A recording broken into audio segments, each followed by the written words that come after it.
10 পার্টের প্রত্যেক পার্টের বিস্তারিত দিলাম। পার্ট 1। প্রথম দেখা ঢাকার একটি পুরনো কলেজ ক্যাম্পাস।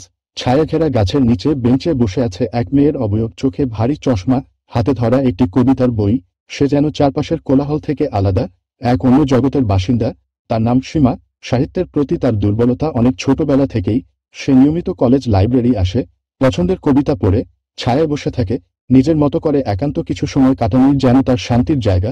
ওদিকে শাহিন, কলেজেরই ইকোনমিক্স বিভাগের ছাত্র, চঞ্চল, মিশুক, তবু তার মধ্যে একটা নির্জনতা আছে যেটা সে লুকিয়ে রাখে। সেদিন ক্লাস শেষে এক বন্ধুকে খুঁজতে লাইব্রেরির পাশের করিডোরে যাচ্ছিল। হঠাৎ চোখে পড়ে ছায়ার নিচে বসা মেয়েটিকে। এক ঝলক দেখেই থমকে যায় সে।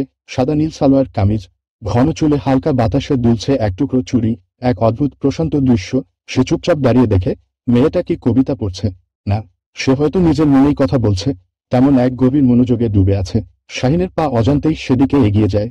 সে ভাবছিল, এই মেয়েটাকে আগে তো কখনো চোখে পড়েনি। তবে সে কিছু বলে না, শুধু পাশে থাকা বেঞ্চে একটু দূরে গিয়ে বসে। সীমা তখনও জানে না কেউ তার দিকে তাকিয়ে আছে। হঠাৎ বাতাসে উড়ে তার বইয়ের একটি পৃষ্ঠা ছিঁড়ে যায়। শাহিন দৌড়ে গিয়ে পৃষ্ঠা কুড়িয়ে এনে দেয়। এই নিন, আপনার পৃষ্ঠা। সীমা একটু চমকে ওঠে, তারপর ধন্যবাদ জানিয়ে চোখ তোলে। তখনই তাদের চোখে চোখ। এক মুহূর্ত, কিন্তু সেই মুহূর্তটাই যেন থেমে যায়।